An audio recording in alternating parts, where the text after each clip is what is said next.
Luke chapter 6, verse 40 says, "A student is not above his master, but the student who is fully trained will become like his master." Do you believe that that's possible? That Jesus literally sent his Holy Spirit and that you are united with Christ and that he's with you? If Jesus is with you by the Holy Spirit, then anything that Jesus did, he can do through you, through a surrendered, laid down vessel, right? But there are steps to walking in this authority because many of us are still in this tug of war where we want what we want and we also want to be used by Jesus. But it doesn't work like that. When Jesus came to his disciples and he said, "Follow me," they left everything to follow him. And that's a leaning of your heart. So in your heart, are you willing to lay everything aside to follow Jesus? Whatever it is that looks like. So many of us, we have comforts in our flesh, or we have things, dreams, motivations, things that we desire that we're not willing to lay upon the altar to fully follow after Jesus. So examine your heart. Are there areas in your life where there's an addiction, maybe an addiction that's bringing you comfort? Maybe it's a certain relationship. Maybe it's just being lazy. Maybe it's fear of rejection. Maybe it's the fear of man. Maybe it's the fear of just looking silly, right? All these things can prevent us from really stepping into every single thing that the Lord has for us. So the first step in really seeing the Lord use you powerfully is we have to follow him. He's the teacher. We are the students, and we need to obey what it is that he says. In Romans 12, the Bible tells us to present your bodies as a living sacrifice, holy and acceptable to the Lord.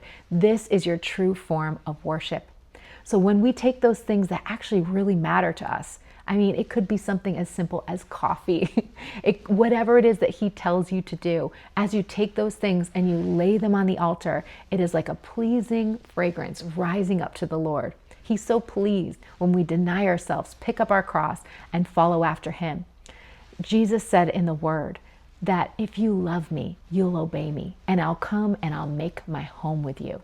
If we love him, if we've had a revelation of his love for us, we will truly lay everything aside to follow him. And when you surrender fully, remember, we're just a clay pot. We are a pile of dust, right?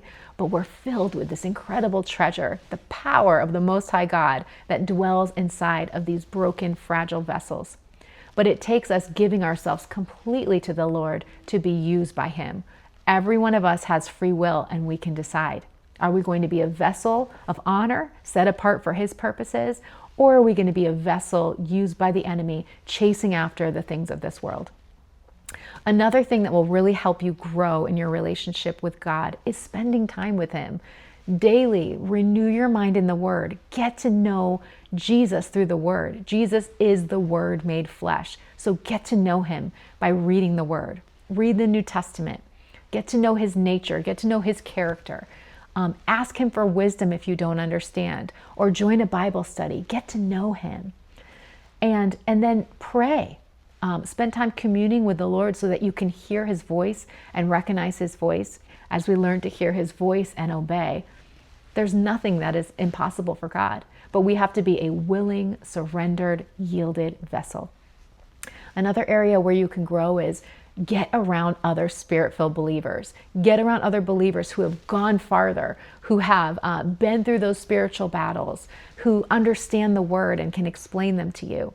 You will grow so much in a group. Sometimes we think we have everything figured out until we get into a group and those rough edges begin to show. And the Lord wants to prune those rough edges off, the things of our flesh, the things of the past.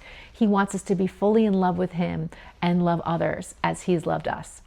So let the Lord do the work in you.